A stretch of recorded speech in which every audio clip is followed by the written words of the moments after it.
Bismillahirrahmanirrahim. Assalamualaikum warahmatullahi wabarakatuh. Alhamdulillahirabbil alamin wassalatu wassalamu ala asyrafil anbiya wal mursalin nabiyina Muhammadin wa ala alihi wa sahbihi ajmain, amma ba'd. Pada kesempatan ini kita akan mengaji tentang fenomena malam, fenomena yang dialami oleh semua orang.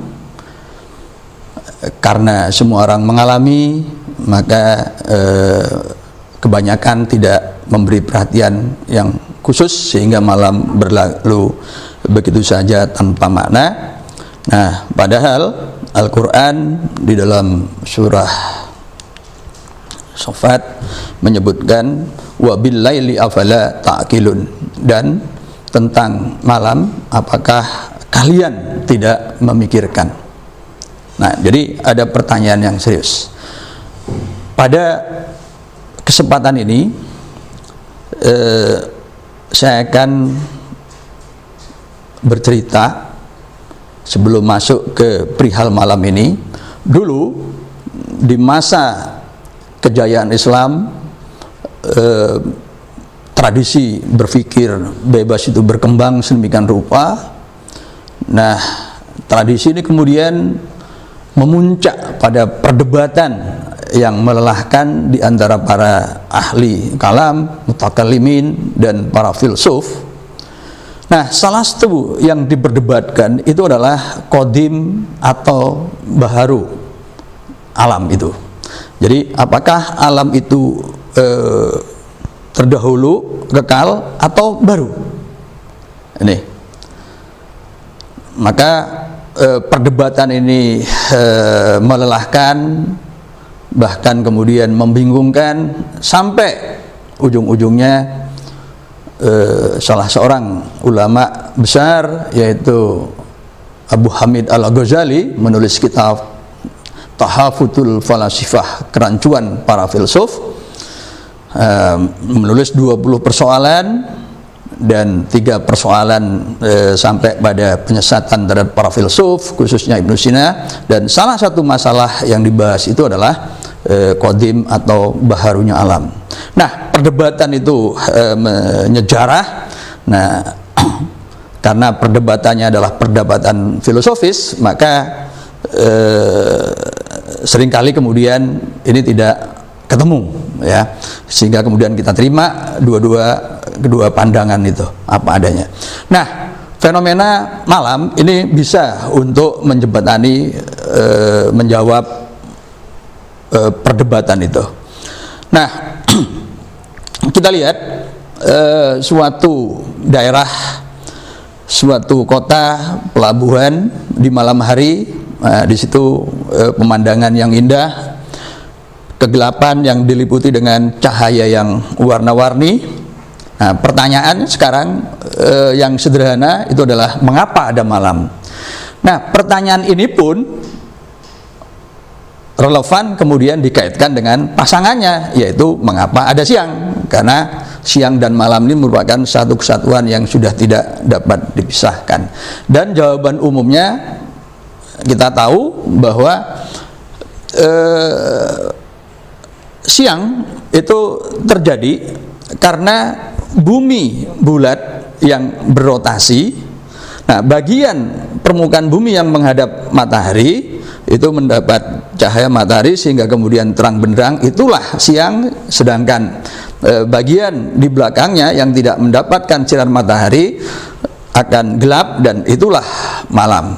Itu jawaban yang sudah sangat umum. Kita ketahui bahwa siang malam itu terjadi akibat rotasi bumi dan adanya sinar matahari.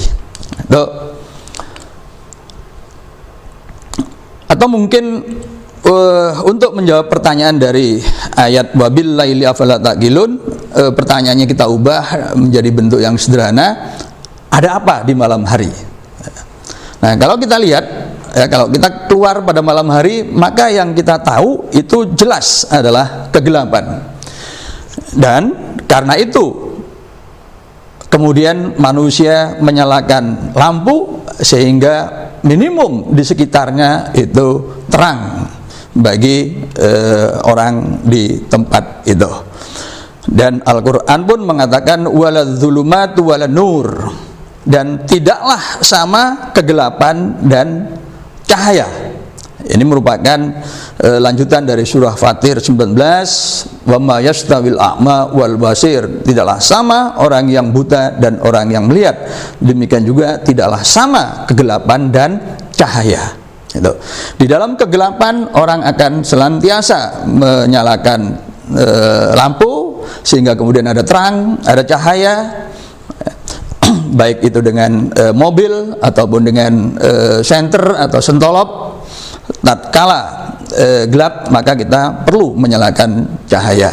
Nah, kita lihat sekarang salah satu sifat cahaya. Kalau kita punya sumber cahaya berupa bola lampu, maka pada jarak lampu ini, cahaya ini akan menyebar ke segala arah.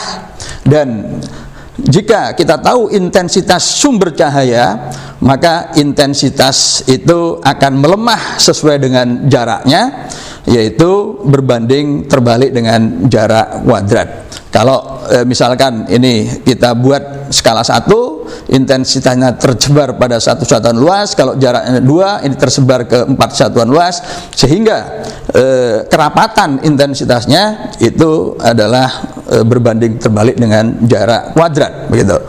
Sehingga kalau misalkan kita punya sumber cahaya bintang, lalu kita tinggal di bumi, jaraknya R, maka intensitas yang kita terima dari bintang itu adalah berbanding terbalik dengan jarak kuadrat, sehingga keseluruhan intensitas di muka bumi yang berjari-jari R itu akan sebesar JR besar kuadrat dibagi 4 R kecil kuadrat, ya. Jadi berbanding terbalik dengan jarak kuadrat dari sumber cahaya. Nah, sekarang misalkan kita punya permukaan bola dengan jari-jari R, maka luas permukaan bola itu tidak lain adalah 4 pi R kuadrat. Jika bola ini mempunyai ketebalan D, maka volume ketebalan ini tidak lain adalah luas permukaan itu dikalikan D. Nah, ini volume permukaan bola. Nah, sekarang kita berbicara tentang jumlah bintang persatuan volume di jagat raya.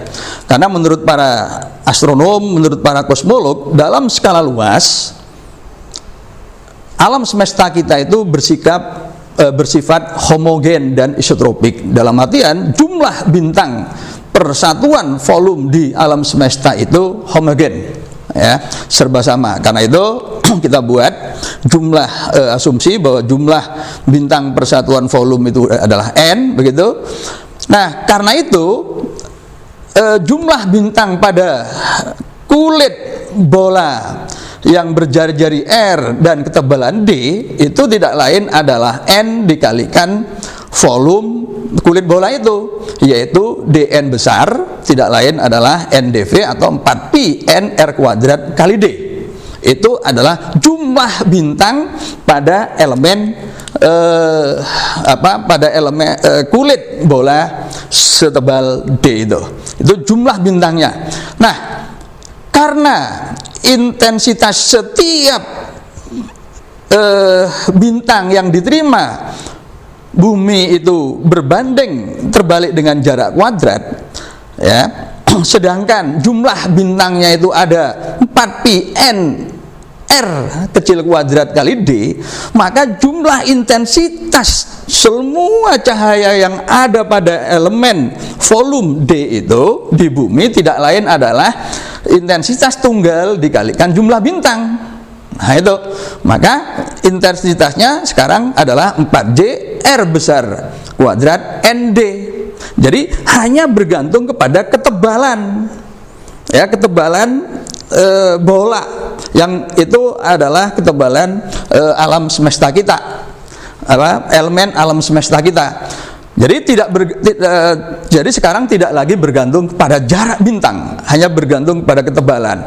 Nah, kalau kemudian jagat raya kita anggap tak tak terbatas, tak terhingga, maka kita bisa membuat dari bumi ini jarak sejauh D merupakan permukaan bola, ya. Ini kemudian kita buat lagi D, lalu kita buat lagi D, dan kita buat lagi D sampai tak terhingga. Kalau alam semesta itu dikatakan tak terhingga, maka D tambah D tambah D itu terus berlanjut sehingga kemudian tak berhingga. Nah, karena tadi intensitas cahaya itu hanya bergantung pada D, pada elemen luasnya, maka kalau alam semesta kita tak hingga, kalau alam semesta kita tak hingga, maka intensitasnya itu menjadi 4JR kuadrat. Ini adalah jari-jari bumi, N itu tadi kerapatan atau rapat jumlah bintang, maka D tambah D tambah D tambah D. Nah, karena kalau tak terbatas, maka ini akan tak terbatas sehingga kemudian jumlahnya juga tak terbatas. Artinya intensitas cahaya itu menjadi tak terbatas. Kalau intensitas cahaya tak terbatas, apa yang kita lihat tidak lain adalah bumi kita itu akan siang terus, ya, tanpa malam. Itu mengapa? Karena intensitasnya tak berhingga. Tetapi fakta bahwa ada malam tidak terang terus-menerus, berarti asumsi jagat raya kita tak terbatas itu gugur. Dengan kata lain, alam semesta kita itu terbatas, baik dari sisi ruang. Kemudian kita juga bisa turunkan bahwa alam semesta kita juga terbatas dari sisi waktu. Itulah perspektif siang malam terkait dengan usia dan ukuran jagat raya kita, yaitu jagat raya kita terbatas baik dari sisi ruang maupun waktu. Assalamualaikum warahmatullahi wabarakatuh.